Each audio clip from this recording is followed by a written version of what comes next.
Hello and welcome to Fit After 40. I'm Chris here with Tony, and our guest today is a friend of the show, Dave Rohland. Welcome back, Dave. How are you? I'm doing great. Hey, thank you so much for having me back. I enjoyed our last time together, and it's wonderful that to be back here again. Thank you so much. So did Glad we. to have So you. did we. And that's why we wanted to have you back, man. And our topic today is something that I think is going to fit right into your wheelhouse. Today we want to talk about setting goals and managing expectations. And Dave, I know that you work with a huge variety of athletes, all age groups, skill levels, and everything. So I think that I think we're gonna have a lot to talk about today. A lot of people start with a lot of motivation, and maybe early on they see some great results.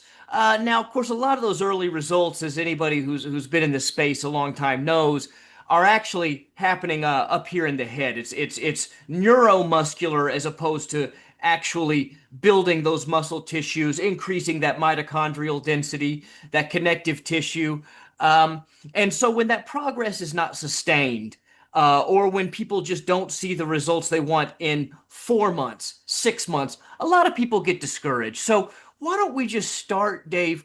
What do you say to somebody who comes to you? They're a couple of months in. They felt good at first, and then they hit that plateau. Yeah. Hey, can we back up real quick, just for your folks? I'm not a doctor. I just want to be very clear. I'm not a doctor. None of us are.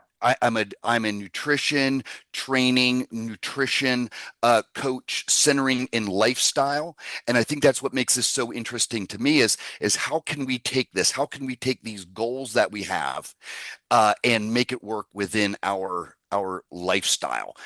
So incredibly important. So Very much so. getting back to your question, I think a lot of it starts with expectations. We need to have the right expectations going into this process. And the other thing is, um, I think to have the right expectations, you jumped ahead. Hey, somebody's 4 months into this Yeah, into this process. Let's just back up a little bit. We got to start with the right plan. We got to start with the right plan and the right conversations, because if we don't kind of set that stage with the right plan or the right expectations up front, then that's when we're going to get into um, pr- problems, if you will, or even sure. just like, what do I mean by problems? Well, just people being sad or not motivated, or lacking that motivation. The Getting best discouraged. Getting discouraged. And the best example I can give you, by the way, setting up that plan is what I consider stage one of a five-stage process. Okay. We need to have the right plan. We need to work this plan into your lifestyle. We need to take the person through series of maybe let's say I'll just use this as an example. Let's say it's somebody who's focusing on fat loss. We need to take them through series of fat loss and reestablishing that metabolism. We need to take Right. them through that cycle. And then at the very end, let's say they hit their weight loss goal, hopefully, or again, if that's their goal, just using that as a simple Right. example, we need to reestablish their metabolism before we get into what I consider the final stage. And I kind of lovingly refer to it as the golden ring. Like, okay, cool. Hmm. We accomplished this. But again, it goes back to that very first stage is having the right plan. And let me try to share this as an example of where I think we have all seen it go awry. New Year's resolutions. Sure. I'm okay. This is my year 2025. I'm going to get in shape. Okay. What are you going to do to get in shape? Well, I'm going to run a 5K every day. No, no, you're not. You're Not not, if you you're haven't not done it before. right, right. Yeah, you guys are runners. So, and again, hey, another disclaimer. I know you guys are coming at this from the running world. I'm coming at this more of I'm not a runner, more of a health and fitness, lifestyle, Sure. body recomposition. Okay. But yeah, if you're not a runner and you tell yourself that you're going to run a 5K every day, and after a week and a half or 2 weeks you don't do it, then what happens? Well, I'm sad. I'm a Right. failure. I didn't accomplish my goals. And we just start this continual downward spiral. Yeah. And and to your point, Chris, it's not just physical, it's mental. So what we need to do with a plan is, hey, we know that is a possibility. Okay, that someone could maybe get sad or whatever, not achieving their goals. So how do we circumvent that? Well, let's start building little wins along the way. Like let's start small.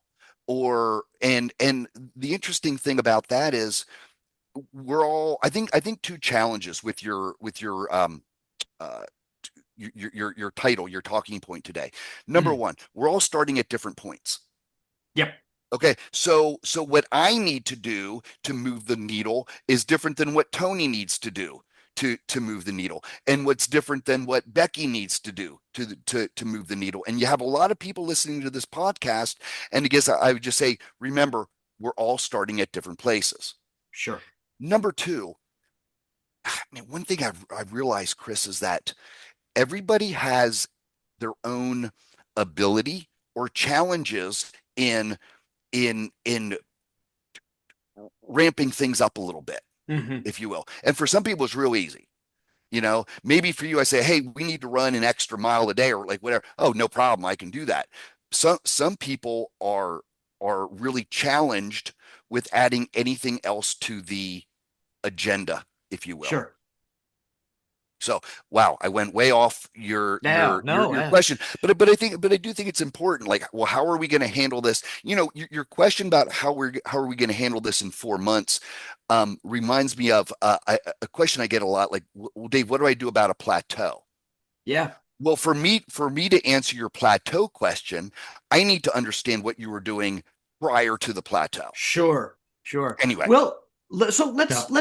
let's talk about let's go back to the beginning. okay, Like you say, let's say somebody comes to you. Maybe they're 40 to 50 years old, and they don't have a background in fitness. They've been chasing career goals and raising kids, and maybe like I did at one point in my life, they just had a tough conversation with their doctor, and their doctor was like, look, you've got two Yeah. options here. You've got lifestyle modification, or you've got medication, and you're not going to like the medication.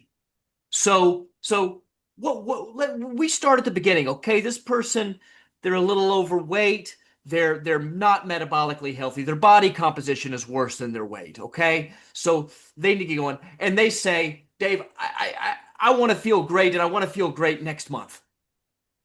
And you've got to say, well, you might feel better in a month, but this is not an overnight process, okay? So where do you start with someone like that? What is the right plan for somebody like that? yeah, well, first of all, you're right. It's not an overnight process, and I want to work with people that want to be healthy and fit forever. I'm not the lose 15 pounds for the wedding guy. Right. I mean, we can do Yeah. that. That's kind of not my heart. Nor Okay, mine. if you Yeah. will. Okay, cool. So yeah, somebody wants to make a lifelong change, and in your avatar, Chris, someone that they've never done anything. I'm a big proponent of, for a variety of reasons, starting the day right.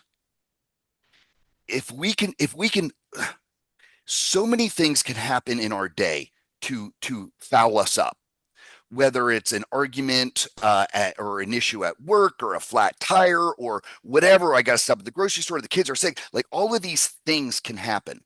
But if we just start our day right, well, you know Hmm. what? At least we started our day right. I think that is a huge win. So what does that look like? For a lot of my people, Chris, we'll do something like this. I want you to wake up in the morning. And again, this is after a conversation. Hey, do you think here's what I'm recommending. Can you do this?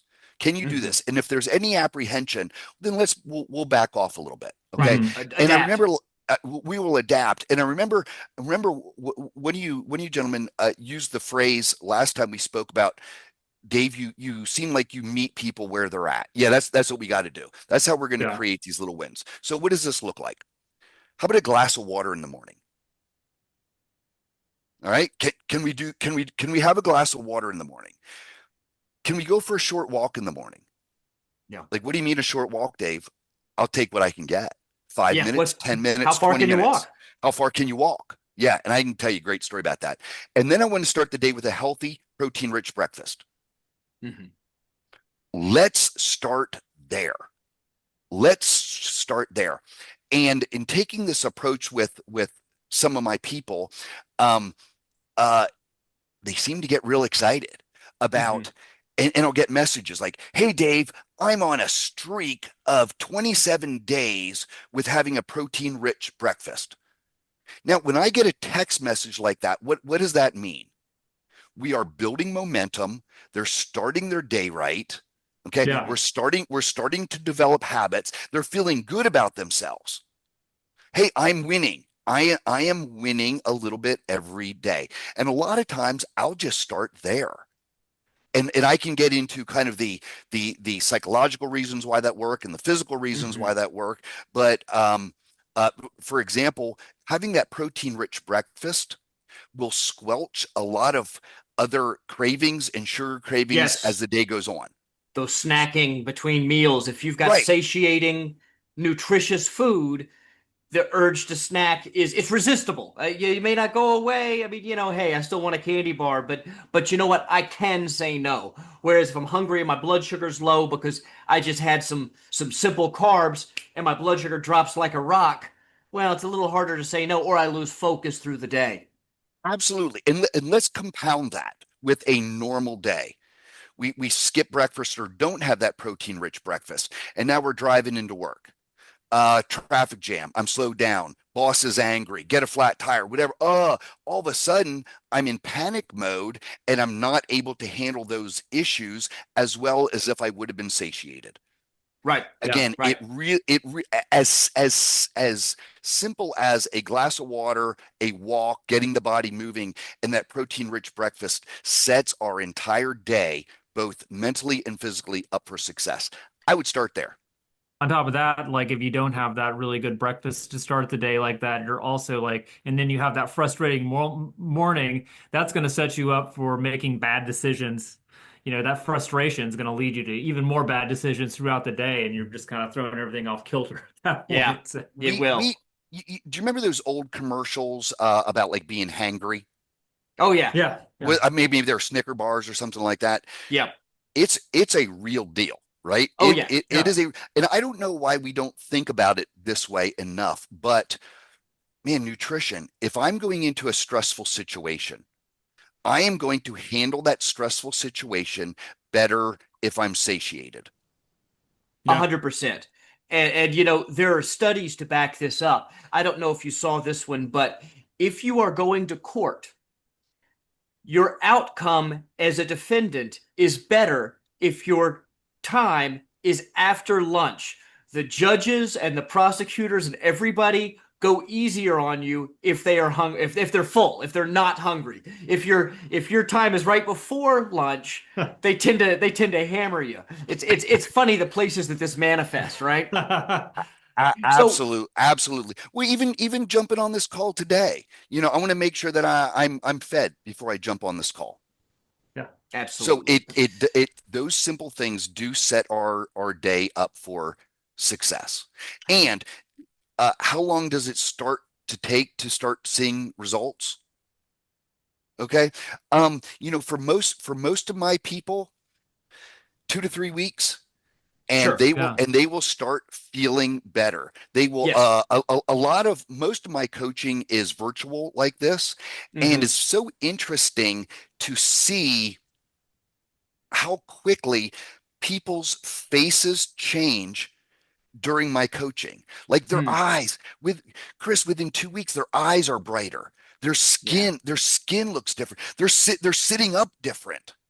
And yeah, two to three weeks. Now, there's individual differences, Of and course. also, how much you're kind of throwing yourself into this process is also in. going to impact that time frame also. Sure. So what I'm hearing is that when people come to you with this, you try to focus on the process As opposed to the outcome. as opposed to the out. And now, of course, depends on what that outcome is. Of course, like yes, you're going to feel better, you're going to look better, you're going to have more energy. But when people say, "I want to bench press 400 pounds," you're going to say, "Let's start bench pressing what you've got. Let's start working with what we can." So how do you manage when people come to you with very specific goals? Maybe they're attainable, maybe they're not. Either way, there's a timeline. Do you try to focus on the process with that client as well? I do always try to focus on the process. And here's why. Rather than using a bench press goal, can I use a weight loss goal? Sure, As sure. okay, Sure. Yeah, so somebody comes to me with a weight loss goal. Here's kind of the problem with that. I can't guarantee what your body is going to do. sure. And Yeah. you can't guarantee what your body is going to do. And even with the bench press goal, I can't make any guarantees. But what I do know is there are certain starting activities that we should begin with. Mhm. So let's focus on the activities. And generally speaking, if we do a good job checking off these activities, that will lead us to the goal. Because again, once again, I can't we can't guarantee the goal. I kind of hate weight loss as a goal place to start in the first place. I think that's a terrible goal to set in some ways. What are your thoughts on that? Absolutely. Absolutely. I think it is a terrible goal. And unfortunately, it is the goal that many people are They ruled want. by. And I have many clients that my first suggestion is put away the scale. Yeah. Yeah. Put away the scale. And because I mean, even if your goal is weight loss, I just think that there are definitely better ways to monitor that. Yeah. When I started my fitness journey, 15 years ago, I did lose some weight. Um, I'm still about 10 pounds lighter than I was in my late 20s. Um, but that is not the most powerful transformation. Really, it's the composition that matters. So when somebody comes to you with a weight loss goal, do you try to take that opportunity to explain to them that BMI and weight loss is not the best metric? We talk about body composition, right? So where do you start that conversation? You know, it this is a tough yes. Yes, I do have those conversations up front, but it is a tough one because of how much media and Yeah, Yeah. scale information people have received and continue to receive on a daily basis. right, So one of the things that I do with my people, and again, I mentioned that for a lot of my people, we just put away the scale. right. Okay, Yeah. let's put. So how are we going to manage this, Dave? Well, one of the for my body recomposition people, we'll take before and after pictures, Mhm. which can be not fun. Okay, Yeah, and we'll take measurements. We'll take Yeah. measurements. So one of the measurements that I think is so important is right around the belly button. sure. Now you think about that waist measurement. What do we have there? Well, we have fat, innards, and spine. I mean, Right. we really don't have much else. Okay. So therefore, if I'm working with and I'm sorry to stereotype here, but this tends to be a very like a conversation I have with a lot of females. Okay. Sure. Yeah. So let's say they come to me at 140 pounds. You know that theoretically they could lose 5 pounds of fat, gain 5 pounds of muscle. The Right. And you end up scale right didn't there. move. They're Yeah. still 140 pounds, and they look and feel A and lot move and function better. like a totally different person. So by taking that waist measurement in the beginning, and oh, Dave, the scale's not moving, Dave, but your waist is going down. Therefore, Yeah. the only answer is that you are losing body fat and replacing that by some amount of of water. So then I'd rather look at things like, in addition to that, how are your clothes fitting? Yeah. How are your clothes fitting? Yeah. And just earlier today, I got off the phone with I meet with my people every week on a Mhm. private call like this. And she's, Dave, scale's not moving, but I have to keep buying new jeans. I have to keep Yeah. buying new jeans. Like the waist is getting bigger. Yep, the waist is your waist is getting smaller. We're going in the right direction. She's loving how she's looking. She's loving how she's feeling. But yeah, the scale is just not a very good indicator.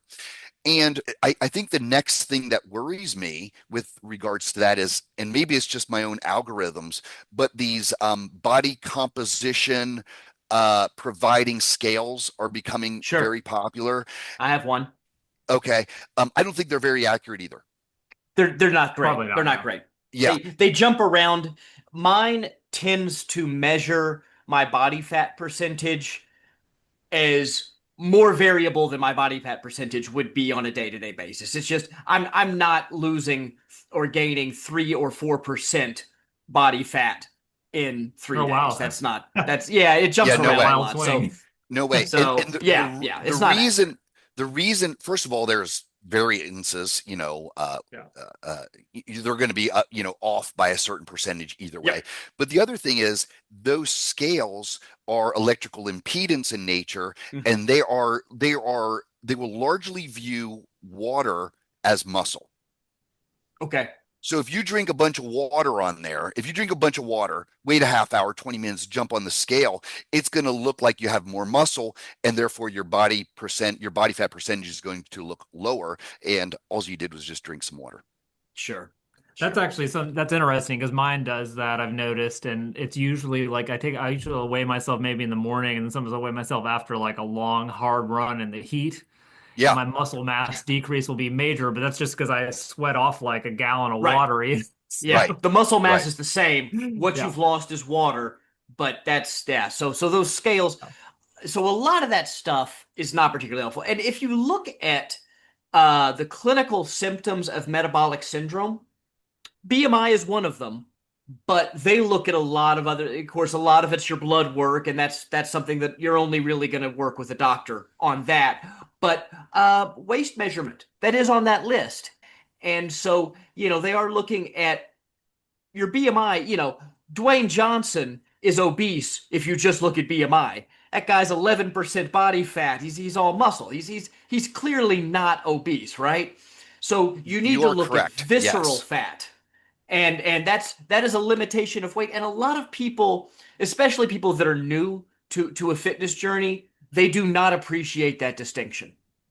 No, they don't. And wow, you're giving me a little PTSD flashback. I have three boys. They're men now. But I remember the one brought home a paper from school when he was in like third or fourth grade saying he's obese. Like, no, he's not. He's just a big kid. Hmm. Yeah. He's just a big kid. But we also need to be honest with ourselves in that information too. Right. So, in just kind of a little bit of a shift, because we've been talking about goals, but I've mentioned goals that I don't think are a great one, like a weight goal, and you've mentioned like, wastes and stuff like that. But what would you see as a good goal for people to set when they go into a fitness journey? Because, and really quick, just kind of my thoughts on it, and you can criticize them all you like, but I like to look at fitness as a way to do people stuff because I don't think we do Right. people stuff anymore. We're like Functional I'm sitting at my movement. desk in my office right now and not doing people stuff because sitting isn't people stuff. I want to like move and run. And the reason I do fitness is because I want to make myself like you know, a Toyota 4Runner on legs. I want to be the guy Hmm. that can just, move through the environment, the natural environment, and do people things like climbing and jumping and running and those things. So Well, that's my goal is always to be able to be more yeah. functional in doing people stuff. But what do you see as a good goal? For some people, maybe they just, when their grandkid comes running at them full steam, Yeah, they want to be able to catch their grandkid and throw them up in the absolutely. air, right? And that's a good goal. Well, it is. Now, I guess unfortunately or unfortunately that those things are a little bit more subjective. Hmm. Yeah. However, I do think that's what we should be hanging our hat on. Um, Yeah. Chris, man, you just jumped right into my heart. Yesterday, I was with my 2-year-old grandson, and we were out at the park, and there's a ball there, and we were playing keep away, where he would grab the ball and run away from me. I would track him down, smack the ball out of his hands. He would laugh and laugh and laugh and pick up the ball and run again. Man, like that is a win. That is the biggest win for me. That's a Yeah. And fitness goal. That's a it fitness is goal. it is a fitness goal, but I would say it's like I didn't say, well, I want to play, I want to be fit enough to play keep away with my son or with my grandson, but Sure. like I do want to be able to do these things. Yeah. And for me, like that is it. That is everything. I want to be fit for my wife. I want to be fit for my family. I want to be fit for my grandson and my soon to be here granddaughter. I want to set a good example of them. I want to fill in the blank. My birthday is this coming Friday, so happy Oh, birthday to happy me. birthday. I'm going to be 62 years old, and I'm telling you, thank you. And no BS. I've never felt better in my entire life. That's I awesome. feel fantastic. So Tony, you're talking about some of these goals. Um, a deer. I don't drink much, but I Hmm. mean, I drink a little bit. Like I'm not, whatever. A buddy of mine invited me to a bourbon night. This was several months ago, and it was all dudes, a bunch of dudes there. And I'll tell you, it seemed to me, let's say there's about 15 guys there or something. It seemed to me it was a contest of who's on the most meds. Oh, Like, Yeah. oh, I'm on this statin, oh, I'm on this statin, blah, blah, blah, blah, blah, blah, blah. And I'm thinking, I'm not on anything. And I like it.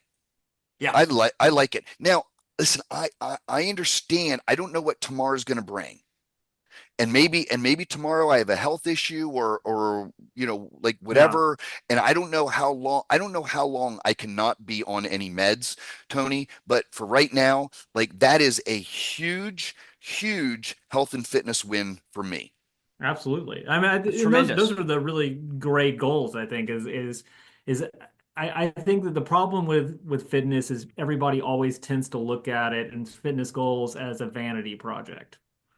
And and I don't know that anybody, and unless some people are motivated maybe by that, but I don't know that when you really get down to like your core as a human being, if ultimately vanity is enough to carry most of us to Hmm. continue to do these kinds of things. I think you have to have something deeper down that you love to do about it. I mean, for me, a lot of it actually is just the community of friends I have that I run with every day. I just got this morning we had our track workout, and it's just a good time out on the track first thing in the morning with friends. And something I saw the other day that kind of got me is somebody I know that was like it's a member of one of a lodge, and he's younger than me. Then I look at all the people around him and stuff like that. They had this big picture. These guys get together and drink beer or whatever, and stuff like that, kind of like your bourbon night there. And then I think about my friends, and they don't look anything like those guys. Not Right. casting any shade to those guys there at all.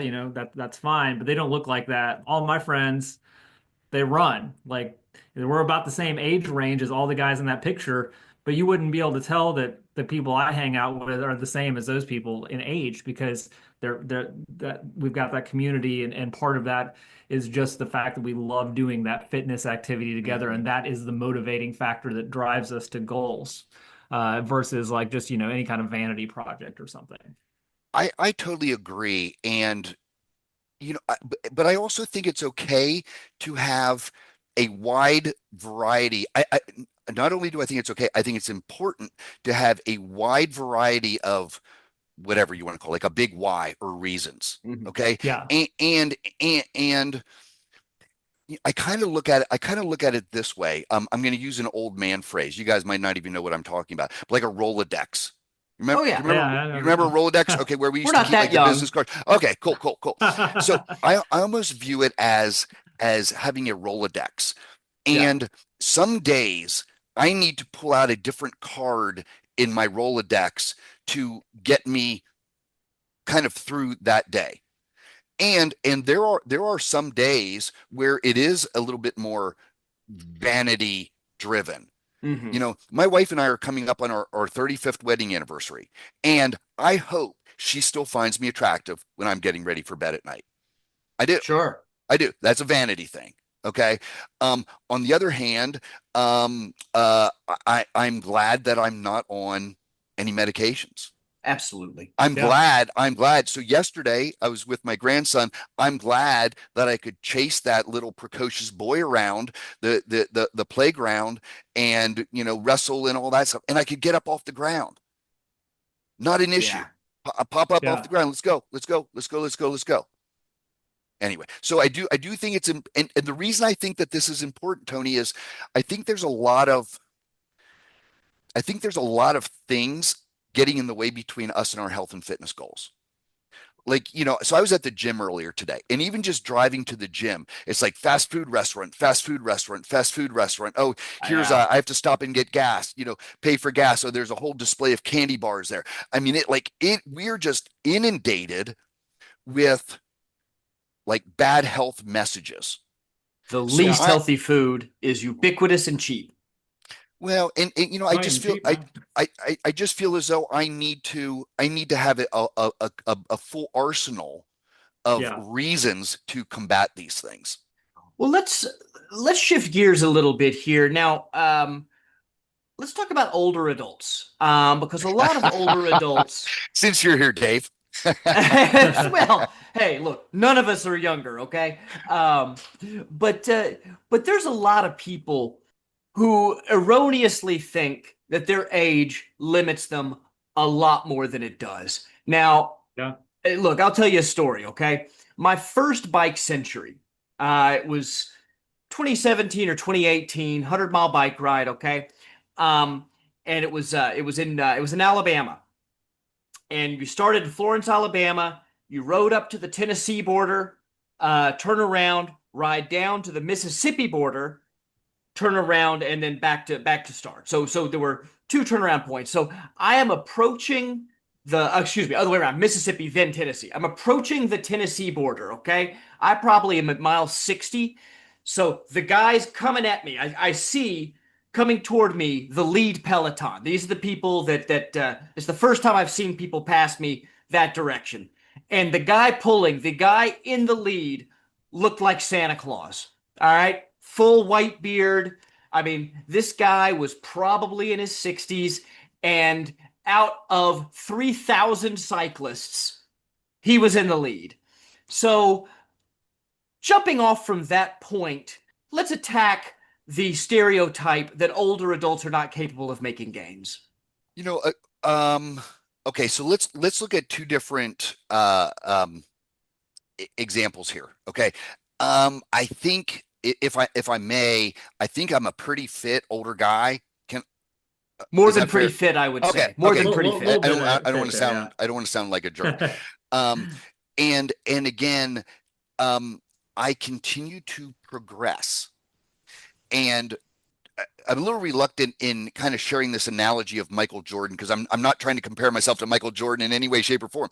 But I do remember, athletes like Michael Jordan saying, "Hey, later in my career, I need to be smarter. I've lost, I've Sure. lost, I've lost a step." Yeah. And I feel exactly that way as an older guy that's training, where you know what, man, I'm not what I used to be.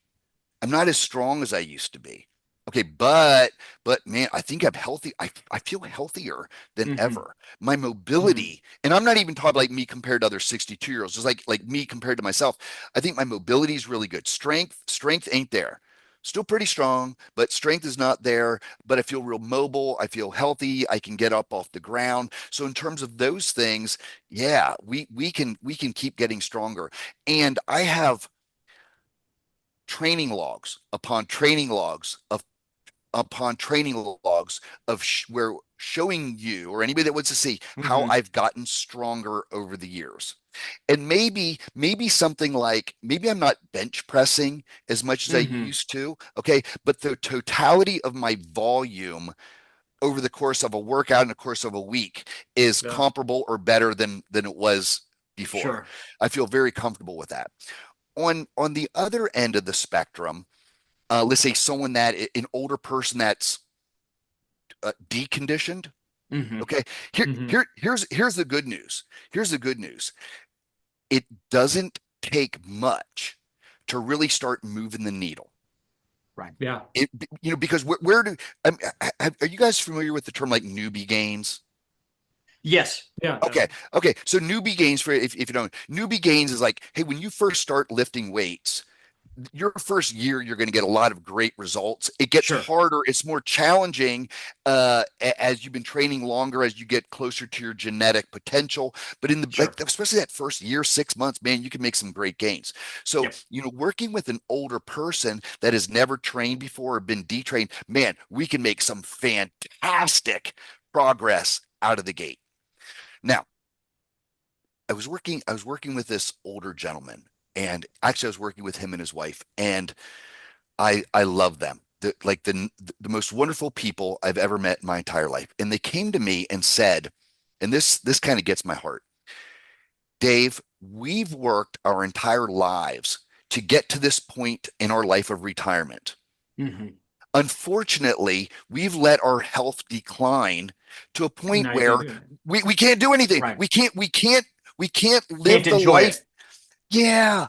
Everything that they've worked for, they're like, we can't do it. When It's I a started tragic working, story. That's a tragic story that is far, far, far too common in American life. you busted your butt for 60, 65 years thinking that the golden ring is right there. And now you find out, because of your 60 or 65 years, you're thinking that it's not there. Yeah. So, we earlier we were talking about meeting people where they're at. This elderly gentleman, over 70, um, was having troubles walking to his mailbox every day. Wow. So we set that as a goal. Healthy breakfast. We're going to walk to your mailbox, out to your mailbox every day. What if it's a holiday, Dave, and there's no mail? I don't care. We're going to walk to your Yeah. mailbox every day. Just take Okay, the so walk. Mm. just take the walk. Take the walk. This is a true story. Then in a short time period, hey, he's starting to feel good. He's starting to have a little energy. Energy creates energy. We're creating little wins. Now he starts walking to his mailbox and back twice a day. Within a short period of time, within like 3 months, if I remember correctly, again, no BS, he was playing 36 holes of golf on the weekend. That's great. From not being able to do anything to being able to play 36 holes of golf. I mean, Yeah. again, Huge. I just love it because what were we able to do? Tony, you're talking about these more subjective health things. Well, how's that? How's that? Like being able to play a round of golf without having to sit down and take a rest. Sounds like a pretty good goal to me and doesn't have anything to do with the scale. That's, and I think that's what it comes down. It and I use vanity, and that was maybe a bad example because that is No, one way maybe we do enjoy life. But honestly, like that's what it is I think that like, what you're getting at there is like, I want people to look at fitness as a way to make life more enjoyable for them because people don't tend to look at it that way. I don't think they look at it as something bad that they have to do and it's going to be miserable. I mean, every time like, we have this track running group that we do on Wednesday mornings, we call it Murder Church, which is just funny name that we give it. But it's just really, we go out and run on the track. But everybody's like, oh, you're out on the track at 6 o'clock in the morning on a Wednesday. I don't want to do that. It's like it's a miserable thing to do. But it's not a miserable thing to do. It's a wonderful thing to do. It's a great thing to do. And once you get out there, you're going to have a great time. You're going to be with friends. Yeah, it's going to be kind of hard, but it's going to make your day better. It's going to make your Yep. life better down the road. And I just really finding a way to make people realize that that's what the result is. It's not a lower weight number or something like that. It's like you're a functional human that is enjoying life Yeah. more now. Quality of life. Yeah. Absolutely. So one of my isms is, this is how we do life. Like it's Mhm. one of the things, like this is how we do life. So let's play a game. Tell me something in which being healthier and properly nourished and more fit makes worse. Oh, Yeah, that's a great one. Nothing. Mm, Yeah. I, Yeah. you my know, cardiologist income. Okay, great. There you go. Ding, ding, That's all I ding. got. Yeah, That's all I got. Chris for the win. But even if so, people come to me like, oh, I have to have a knee replacement surgery, or have to have a Mhm. hip replacement surgery. Dave, I'm thinking about hiring you and getting started with you after the surgery. No, no. Let's position ourselves for the best, most successful surgery possible. Yeah, Right. So Sure. whatever it is, uh, uh, um, we were talking about being hangry before. I'll share a personal story with you. Um, my mother is 94 and lives out of state, and although she has not been diagnosed with Alzheimer's or dementia, I would I would again I'm not a doctor, but I would put her in that realm. And hmm and I know before I call my mom, before I get on the phone with my mom, I have to be well nourished. Mhm.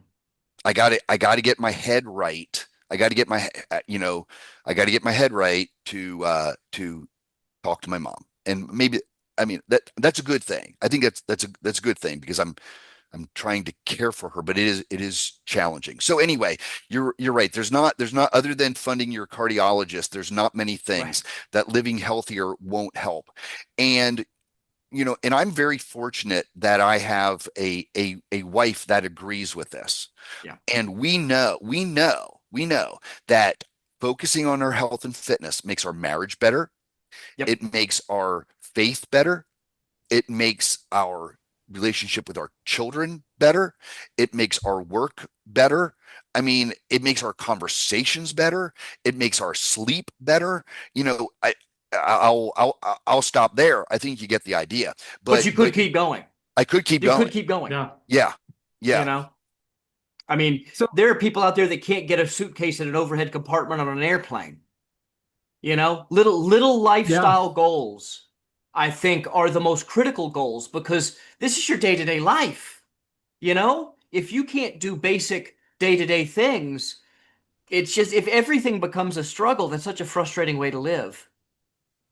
It's wild, Chris, that you brought that up. I posted a reel of my wife, who's my age, doing a standing shoulder presses, barbell Mhm. shoulder presses. And the comment was, her comment was, I'm glad that I'm able to put my luggage in the overhead compartment myself. And for her, like, she's a petite female. She's like, it's empowering. Yeah. It's empowering knowing that I can do this by myself. So yeah, it's not an aesthetic thing. And to your point though, Tony, she did not come to me and say, "Hey, I want to do shoulder presses so I can get my luggage in the overhead rack." yeah. Yeah. No, it's kind of just it's this glorious byproduct of being healthier and feeling empowered and not having to worry about that. Right. Yeah. It's one less thing to worry about. We got enough worries, man. That's right. So, and kind of changing the topic a little bit, but I think I really like to hear your take on this, Dave, because you work in the fitness sphere, hundred, as a full-time job. And I think most people who listen to this podcast to some degree are, probably they're involved in some kind of an activity, fitness Mm. related, or they're at least curious about it. But then there's vast amounts of people, that we do, and they're driving around this landscape, like your friend that you were able to, your clients you were able to get to walk to the mailbox, and now he's golfing. So what do you do just as just somebody that's in this realm and a fitness enthusiast to encourage more people? Like, how do you bring more people around to this way of thinking? Man, I wish I had a good answer. Maybe, I think like my friends know that we live a pretty healthy lifestyle, and we're not hermits, man. Like I said, I have a couple drinks, or Yeah. like whatever. Like Yeah. we love, my wife and I love life. We love life. So I think the friends that we're around, and my children, my family see what we do, and that's good. And again, so in terms of like trying to reach other people and let them know, um, I do try to post stories and reels and blogs on social media, and hope that they sink in a little Yeah. bit. I do like to Yeah. do I do like to do podcasts like this and share my story. And I thank you. I thank you for Oh, this thank venue to you. do this. I do like to do live speaking engagements at like local businesses and things. Sure. Um, for a 62-year-old man, the whole social media thing is a little bit weird. And I probably and I know I do it really wrong. Hmm. But I don't care. Like I'm going to post what feels good to me and what's true to me. And if it resonates with somebody, great. And if it doesn't, it doesn't. I know one thing I post. I think Hmm. a lot of fitness people will post like, well, here's how I do a bicep curl. Most of my posts are not like that. I think there's plenty of information out there like that. Most of my posts are kind of what we're talking about today, like why and how this affects my life and the things that I'm able to do. And my wife trying to Hmm. is able to get her luggage in the overhead compartment and things like that. Um, Today I was sharing the story about playing with my grandson. You Yeah. know, so I'm trying. I think the challenge. I think there's a couple challenges. Number one, there's so much anti-health information out there. Again, Hmm. using the example of driving down the road and seeing all the fast food restaurants. The other challenge is what I believe in is not a magic pill. Right. Yeah. And that is a big thing that I uh, kind of preach against. So, if you're looking for this magic pill, which does not exist, I'm not your guy and you're not going to like my posts. Right. Yeah. You know, but if you want to be 62 and not on meds and chase your grandson around and play catch and ball and dodge ball and all this stuff, then maybe it will resonate with you. I think too, I think you're just actually a good walking example, right? Because, you said you're about to turn 62 in a couple of days on the 4th of July, born on the 4th of July at Yes, sir. that. Yeah. And you're an example of what fitness can be at an older age. And something I can run into a lot, and you may run into this with your clients, is just the fact that people think that they're so much less capable than they actually are. I think that's Exactly. that's the hugest thing. Like, anytime you tell somebody, like, talk about running or something like that, it's like, oh yeah, I run 100 mile or something like that. Well, maybe that's not everybody's thing to do that, but they're like, oh, that's insane. Why did hardly anyone does stuff like that? It's like, but see, your body is built in a way that is capable of doing things like that. It's just a matter of doing it, but you've just got this mental block to some degree that you're like, oh, I can't do that because of maybe the environment we live in, the negative health Sure. information you see and those sorts of things. And we kind of pigeonhole ourselves, I think, as humans a lot of times into thinking we can't do things that we actually can do. And you could do a lot of these things a lot faster than you think. I mean, putting Yeah. aside the 100 miler, But let's yeah, take a and a 5K. half marathon or Let's take a 5K. 5K. Well, but a 5K is kind of the Yeah. lowest hanging fruit. If somebody is willing to be consistent, they can go from the sofa, they could couch to 5K in about 60 days. If you will take 2 months and stay consistent, yeah, at first you're going to run 100 yards and then you're going to walk and huff and puff. But in 60 days, you're going to run a 5K. And if you'll stay consistent and you'll follow your plan, 6 months after that, you could do your first marathon. You Yeah. could do a marathon from the sofa in under a year. It is very doable. These are very, very available plans. If you don't have one, email me. I'll write one for you. Love to do it. You could do a marathon in a year. You could do a 5K in 60 days. So It's I doable. think I think there's two important aspects to that. And let's go back to the very beginning of our conversation. And that is like building positive momentum. So Mhm. if your goal is, and I'm not a runner, but if your goal is a 5K, hey, maybe we should just talk about, you know, X first. Maybe you're going to do a light jog for a quarter mile. I don't know what those Yep. protocols Yeah. would be for a runner, but let's do that and let's feel good. Like so real quickly, here's our choices. I want to run a 5K. Okay, so I lightly jogged a quarter mile and I feel good about myself, or I ran a quarter mile, but I didn't run a 5K. Now I feel bad about myself. Either way, you ran or jogged a quarter mile, but Yep. it's how you feel about yourself afterwards. So again, Yeah. what is doable? What should those initial goals be? Um, and stretch goals and all of those types of things. I just think that's really important. And now I don't mean this to be like a shameless plug for having a coach, but I do think this is an Yeah. area where a coach can really kind of keep you in check. Hey, let's start off with a great plan. Okay. How about a little bit of encouragement? Hey, what do you mean you only ran a quarter mile? That's fantastic. A week ago, you No, weren't even running a quarter no. mile, man. Like pat yourself A on the week Yeah. ago, freaking you were back. driving to the bathroom. Like, you know what I'm saying? Exactly. Yeah. Exactly. Oh, You ran a quarter mile, whereas a yeah. week ago, you were driving to the mailbox. A Like, week ago, the DoorDash guy was feeding you. Yeah. exactly, Yeah. exactly. So, Yeah. hey, when you're starting from nothing, those little gains are important and they do deserve to be celebrated. Right. So, and then a coaching perspective, how do you, because that's a really good point there too. And it's something I still remind myself, and I still remind people that are kind of new to running when I'm not working with them. It's usually just a friendly basis, but when we're talking about things like that, is uh is remembering that not every workout is going to be a good workout, and that's Oh, okay. And that's don't let important. that bleed into your next thing. Because I mean, sometimes I'll like, I mean, it's hard not to. You've gotten to a run, you're like, man, that felt like hot garbage. And like, am I just like I had a run on Sunday that was just terrible. And I was like, is this who I am now? Like I know I'm not, but like that's what flashes through your head. So how do you work with your clients to just remind them of that? Like, hey, like, yeah, today maybe wasn't your best day, but like today's today, it's over. We did it. You made some progress just by doing it, and then we're gonna move forward. How do you help them? Yeah. So, one thing that we talk about a lot is things are on a lot more of a continuum than what we think of, than what we That's a how good we point. normally think about things. Okay. Let me give you the example of food.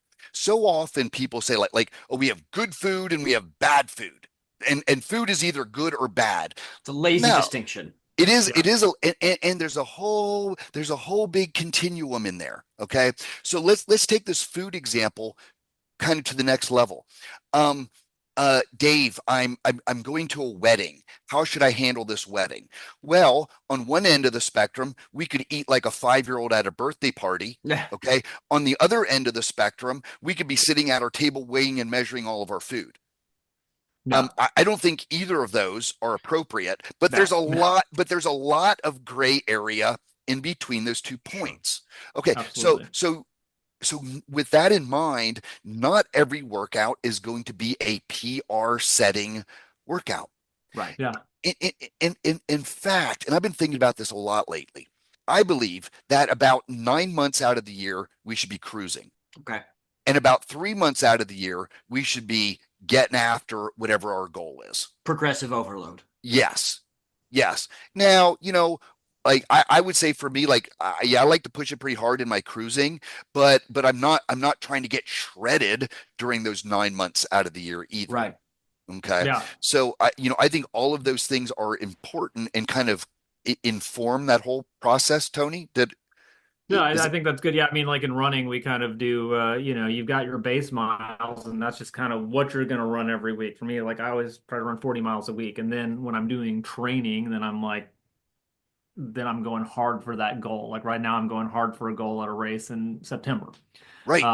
So and the rest of the time I'm just cruising, like you say. And I think that is an important because once you kind of get in that cycle and normality and you kind of got that cruising mentality there, then like this is just my maintenance. It's not who I am. I think sometimes though, because there's ego attached to athletics to some degree, we we have a tendency to let those bad workouts kind of over affect our psyche. One of the things in Yeah. running, I think that's a great trend right now is the fact that like everybody's very encouraging of doing almost all your workouts at zone 2 heart rate. Not only is that proven to make you a better runner, but also it's slowing everybody down and just like, not making them they're not injuring themselves so much and not They're pushing not themselves so injuring much. They're not going to themselves. feel bad about themselves at the end of the workout because, hey, I went out and I was going to do a zone two run and I did a zone two run and I can do a zone two And it's run any day. enjoyable. So, It's enjoyable. yeah. The Yeah. zone two runs are the fun runs. Nobody likes, well, I mean, there's some lunatic out Eh, there. Most I people kind of do like not running like fast. speed work. Most people don't like S- hill work.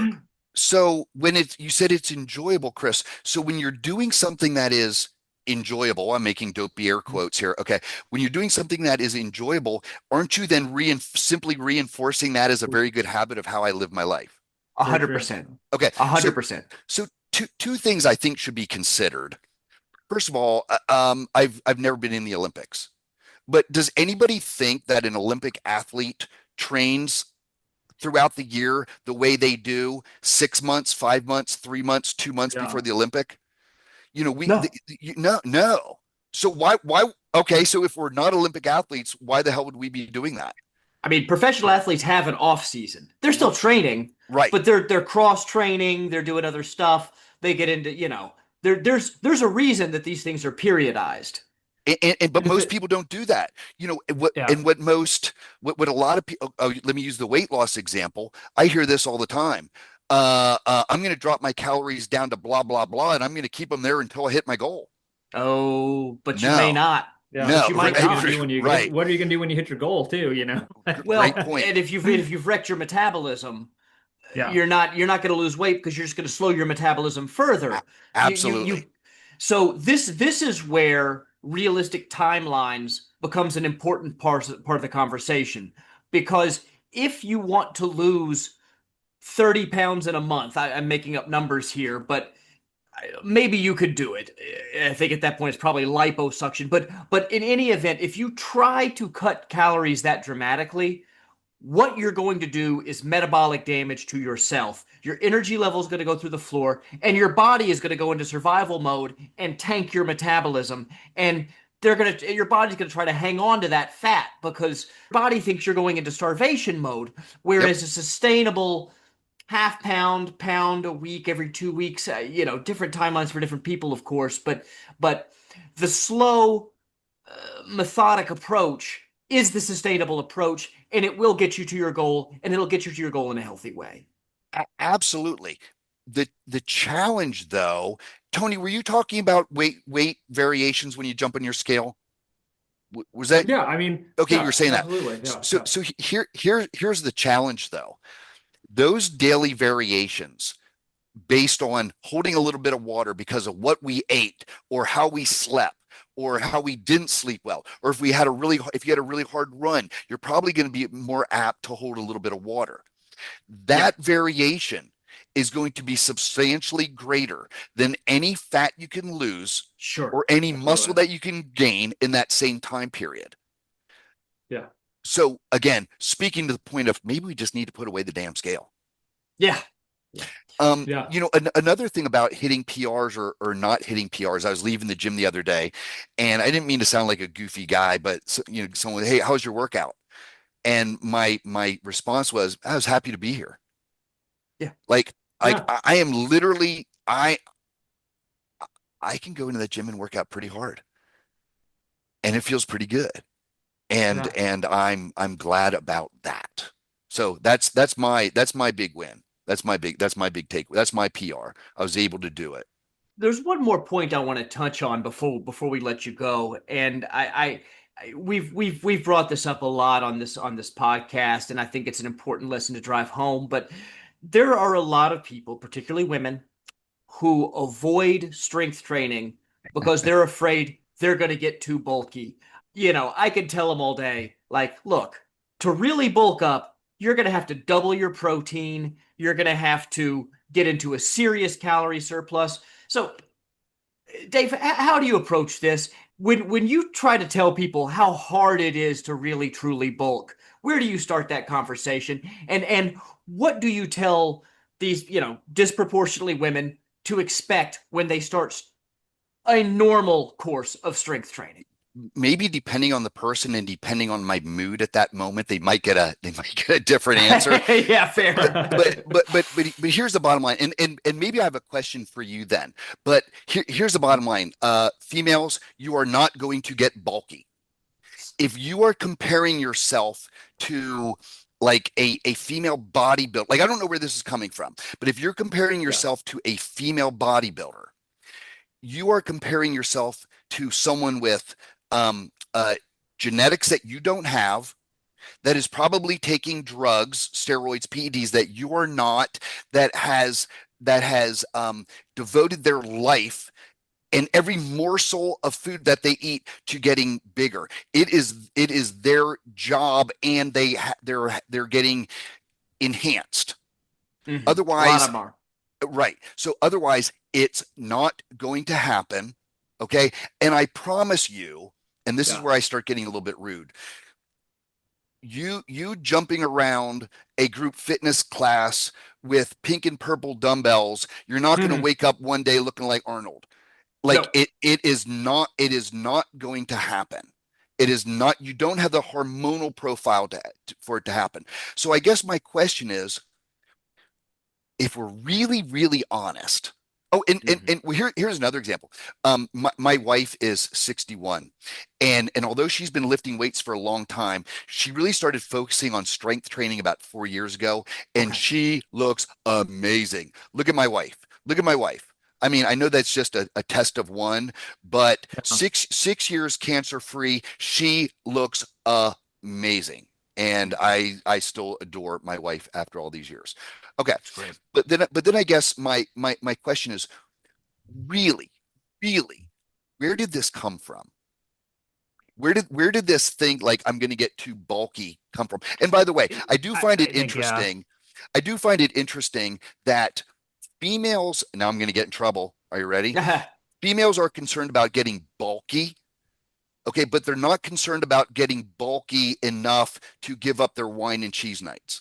Well, And maybe that should be the bulky that we're concerned about rather than right. lifting I weights. think a really good example, of course, is a previous guest we had on the show, a lady named Janet McConnell, and she is a bodybuilder, but I think her story was a really good one because Hmm. she hired a trainer. Kind of, her goal was to make it from the couch to to basically get herself off medications or the potential of having medications, and she'd gotten a little overweight, so she started working out with a trainer. And when she was working out with that trainer, she noticed the bodybuilders there, the women that were bodybuilders, and she's like, I can lift as much as they do. Why don't I look like that? Well, that right there, the comment that she made right there, she's like, I can lift as much as them. Why don't I look like that? And then her Right. trainer said, Oh, if you want to look like that, it's more than lifting as much as them. You've got to completely modify your lifestyle, which she did. And she wanted to do that. And that was her goal. And if that's your goal, then that's great. And But she's I think nailing it's a it. really good She's example. Yeah. Yeah. crushing it. You're not gonna look like that going to the gym Yeah. 2 or 3 days a week and just building that functional No, strength. and you're not going to wake up one day and be like, "Oh my God, I look like The Rock." Like it Right. it, Yeah. it is it is not going to happen. It Not is in the not going to cards. happen. No. So again, I come back to like, where did this come I from? don't know, man. There's a Yeah. lot of, well, if we want to start playing the whack-a-mole of dispelling fitness myths, we're gonna need a lot more than an hour podcast to solve those problems. There's a whole nother show Yeah, idea for you. So yeah, Yeah. absolutely. did I answer that No, question that's okay? I good. That's think good. so. I think so. I think so. And Dave, I really appreciate you taking the time to talk with. I think this has been a lot of fun. If you were going to leave our guests with kind of some parting thoughts on getting started, setting goals, and managing expectations, how would you lay that out? So, one of the things we talked about is everybody is starting this is coming at this from a different place, Hmm. right? Okay, even just the three of us. I look at it this way. And so in addition to be a fitness enthusiast, I play guitar. Okay. Okay. On my guitar, I have an amp and I have knobs on the amp. I look at each of those knobs as kind of one of the big rocks. We have nutrition, we have training, we have sleep, we have rest and recovery. And basically every week, I kind of go back and re-examine those knobs of my big rocks and just say, where can I do a little bit better? Where can I do a little bit better? And oh, you know what, man? My sleep this past 2 weeks has not been good. I'm Mm. going to try, I'm going to try to turn that sleep knob a little bit. How much? Yeah. 4%. I just want to get 4% better on my sleep. That's my goal. That's my goal. That's my personal goal for this week. I want my sleep to get 4% better. And for my wife and I, it seems like every maybe once a year we will have this conversation, and we talk about health and fitness way too much, but this Mhm. conversation of, hey, we're doing a lot of the right stuff. Okay, good. We're feeling good. We're neither of us are on any meds or anything. What can we do a little bit better? Sure. Yeah. What's next? And I guess fairly recently, we got rid of all of our Tupperware, and I'll only microwave in like glassware now. Oh, Is it a big thing? No, but I don't know. The whole microplastics thing kind of freaks me out a little bit. makes me, So yeah, me too. so it's just one area where we're just trying to do a little bit better. So that's what I would say. Look at your goals. And generally speaking, we know what to do to achieve those goals. It just what is the one knob that I need to turn this week? So one Um, little change this yeah, week, multiply that by a year, multiply that by 5 years. Where are you? it is I love the analogy of financial uh planning. Okay. Sure. So again, I have three boys, three men, and we told them early on, pay yourself first. I don't care how much. Pay yourself $25 or $50, put that money away, blah, blah, blah. This was my big parenting advice. Okay. Now my kids are Hmm. doing great, but it wasn't about putting away a lot of money. It wasn't about winning the lottery and having this big lump sum of money. It's about doing the little stuff Sure. each and every day, and be relentless, and be relentless in that. And Tony, to your point, like it's not about hitting a PR every day. Yeah. It's about doing a little something every day to move the needle, because as I say, this is how we do life. This is how Yeah, we do You life. gotta trust the process. That's that's right. is what it comes down to. You Absolutely. gotta have a process and you gotta trust that process. And sometimes it's really difficult, I think, for us to do that. Build So, habits, stick yep, to your habits, yep. and then the changes will come.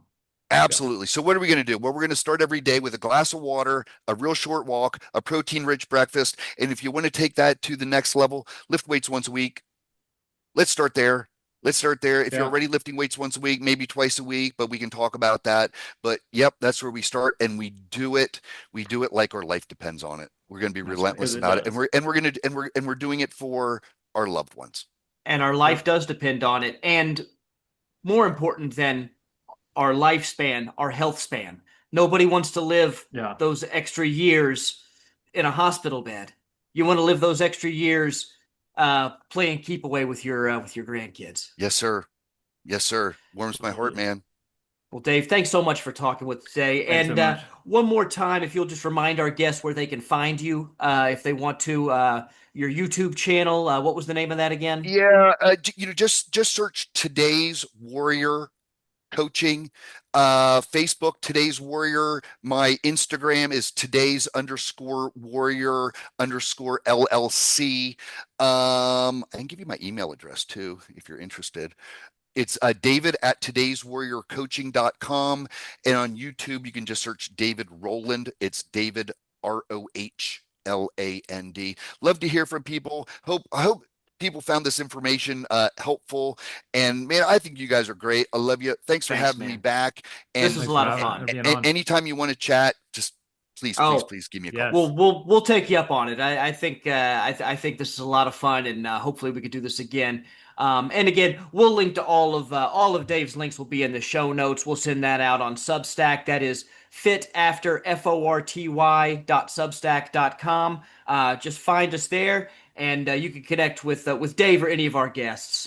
Thanks so much, man. This has been a lot of fun. Thank you. Thanks, guys. Thank you for listening. Please make sure to like or subscribe on Apple, Spotify, or wherever you get your podcasts. We also list the show notes and have lots of bonus content available on Substack or Instagram.